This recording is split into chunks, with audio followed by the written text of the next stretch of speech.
So on the screen that you are seeing, we have 7 different koshas or 7 different bodies. Please can you all go on mute for a moment?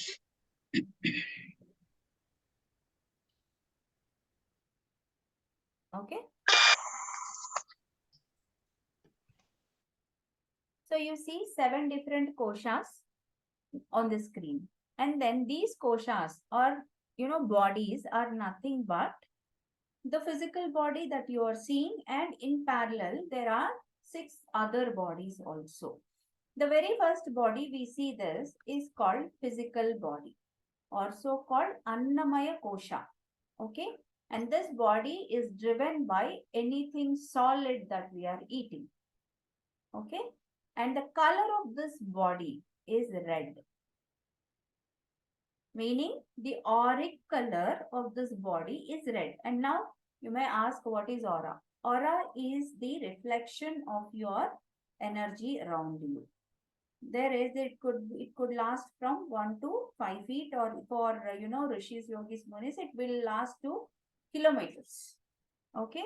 And that is your energy reflecting out, and that is the reflection around you in the form of a light. Could be or different colors of light, or could be white, or could be golden. Based on your thought, every minute this auric color changes. And there are so many machines now which can measure your aura and measure your and find out your auric colors. Okay. And now so that is the color. Okay. So this physical body has a small aura, and the color of this aura is red. And now why is this red again?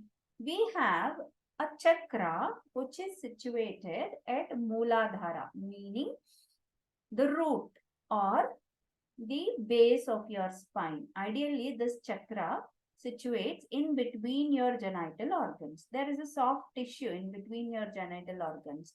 That's where this chakra situates. Okay. So that is the first chakra, and the color of that chakra is red, and so your body is associated to that chakra, which is why it is also red. Okay. And second body, which is, if you see here, there are reflections coming out, right? I've been showing the reflections as outer, like orange is bigger, and then yellow, and then green, and all this.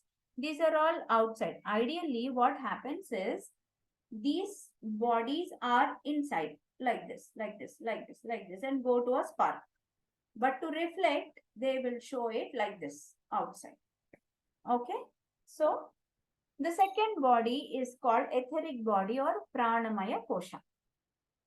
And the food for this body is prana, the cosmic energy. Okay. And this is associated to your sacral chakra, meaning the Swadhisthana chakra. We'll know more about chakras later. Swadhisthana chakra, which is situated 4 inches below your navel. Okay. In between your Mooladhara and navel situates this Swadhisthana chakra. And this pranamaya kosha is, full of prana, the cosmic energy. The more we take this cosmic energy, the more the pranamaya kosha will be good. The energetic the pranamaya kosha will be.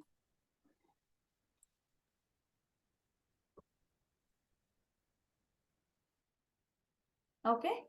And the third one is called manomaya kosha. Manomaya kosha, or so called astral body. Okay. And this is driven by what do we have? The man. Okay. Man mein kya hota hai? I mean, lot of thoughts. Okay. So this body is driven by thoughts. This body will become more dense if you have lots of thoughts. This body will become more light, and you will have less thoughts. And this is the astral body.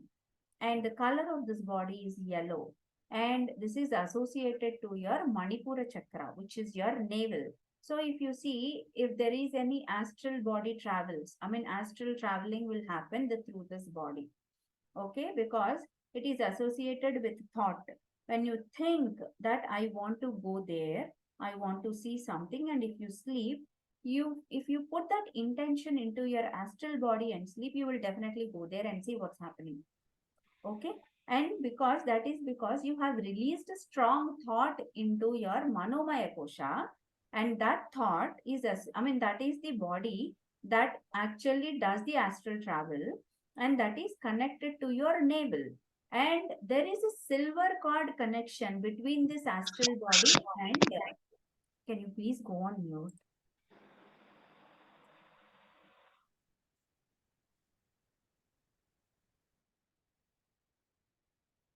Okay, there is a silver cord connection between this astral body and your navel, which is why wherever you go, you are protected and you are still connected to this body. Okay, and once sometimes you may feel a jhatka in your sleep. Okay, and you get up. And why does that happen? Because wherever your astral body gets frightened or scared, your astral cord pulls it back into your physical body, and keeps you awake and makes you awake, get up. Okay, and then you come into your senses and you try to come out of that experience. So that is why there is this silver cord connection. Okay, and then the fourth body is Vijnanamaya Kosha, or causal body, and this is associated to your heart chakra. Here it is. It's in the center of your chest. And this Vijnanamaya Kosha, or causal body, the name itself says that it is driven by wisdom. And how does it is driven by wisdom? The more you learn, the more you make your bowl empty, the more comes into that bowl. Okay. So when you operate from Vijnanamaya Kosha, meaning you operate, we tend to operate through these bodies every now and then. Okay. When we typically operate from our Annamaya Kosha is when we eat our food or we see something. Okay. We don't merely put our brains to, we just eat, right? We don't put our brains there. So anything that you do mechanically, then you're operating from your physical body. Okay. When you operate from your pranamaya kosha, you start feeling energy. You start feeling energy. When you operate from manomaya kosha, you only think, nothing else. You sit and think, lots of things. Okay. When you operate from Vijnanamaya Kosha, there is a gut feeling always that I know this. Okay. This feeling tells you that you are operating from that kosha or that body. Okay. And then the Anandamaya Kosha, the blissful state, and that is associated to your throat chakra, the spiritual body, the Anandamaya Kosha. Only through the spiritual body you will experience the state of bliss. And this bliss is nothing like, you don't want anything. I am happy. I am just happy. You don't have to, think of your wisdom. You don't have to think of any of your ongoing issues, or you don't have to feel the energy, nothing. You experience that bliss. And that bliss usually comes in, Nirvikalpa Samadhi. Okay, that Samadhi state is what is called Anandam, right? Unknown happiness. You don't have to be, there don't have to be any reason for you to be happy. That's when you tap into your Anandamaya kosha and you're operating from that kosha. Okay, and then if you see sky, sometimes you might ask, how do I activate this? When there are ways to activate all these koshas. Okay, so until Manomaya kosha, you just have to think to activate your Manomaya kosha, but that is not needed. Manomaya kosha, the food for this kosha is thought, but less thoughts will keep it clean. More thoughts will keep it dense. Okay, but it is very important for you to think when it is really needed.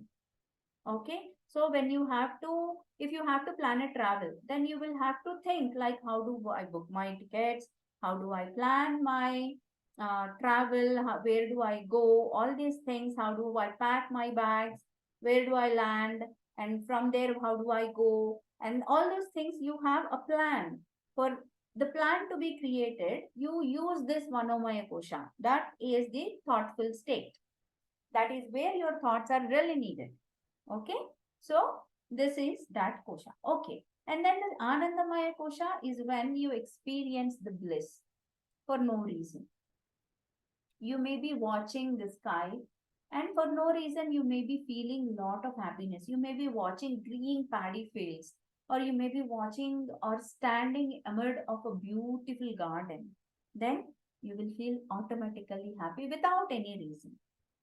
Okay, so that's when you know that you are operating from Anandamaya Kosha. And you know, this kind of happiness you can inculcate by charity. When you really help somebody who are in need, there is an immense happiness because you did it selflessly.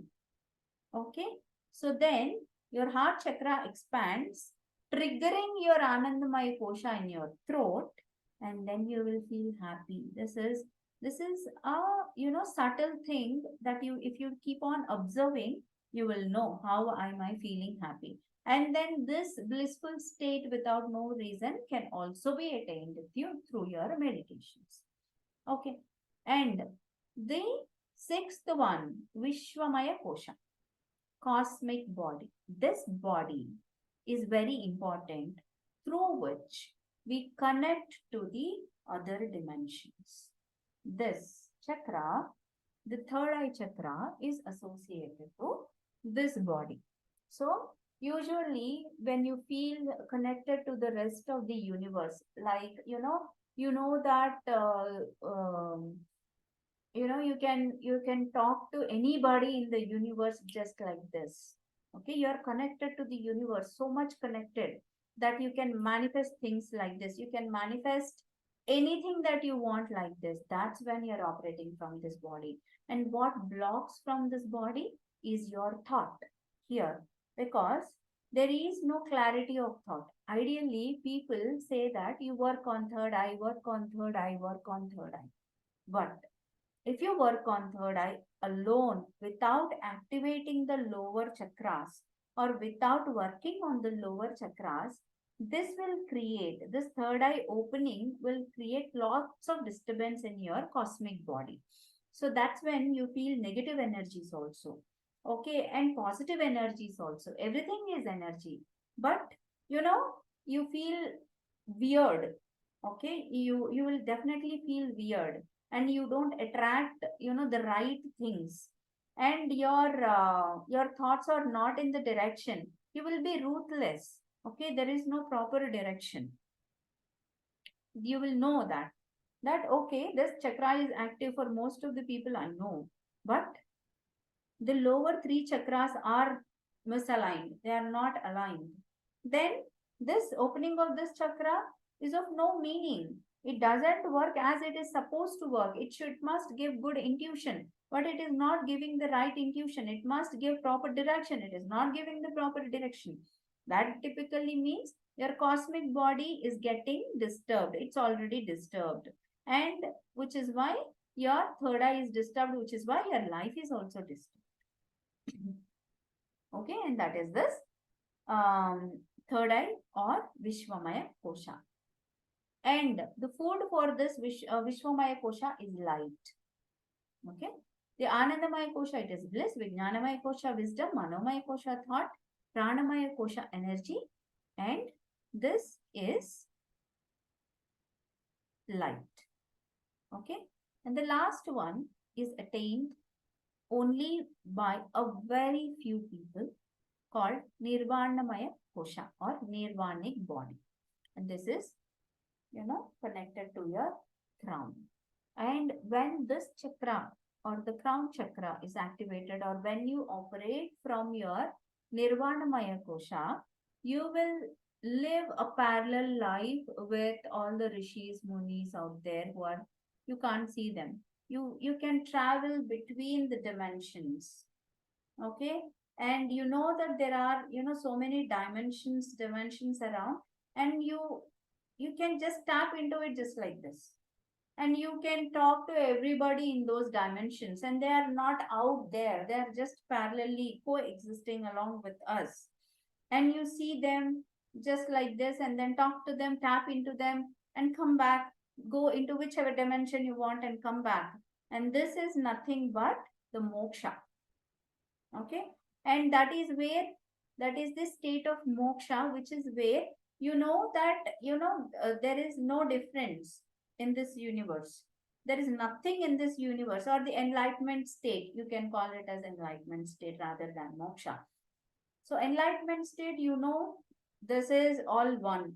Same pervading energy is just the one pervading energy. And then you can tap into any dimension or any energy you want, and you will get to know whatever you want to know. So only all these bodies are working perfectly, only then this Nirvana Maya Kosha can be attained. Okay. You can operate from only this kosha only when all the rest of the koshas are perfect in their places. Here, this is about the 7 bodies or koshas or sheaths. Now, I will stop here and I will open this for questions.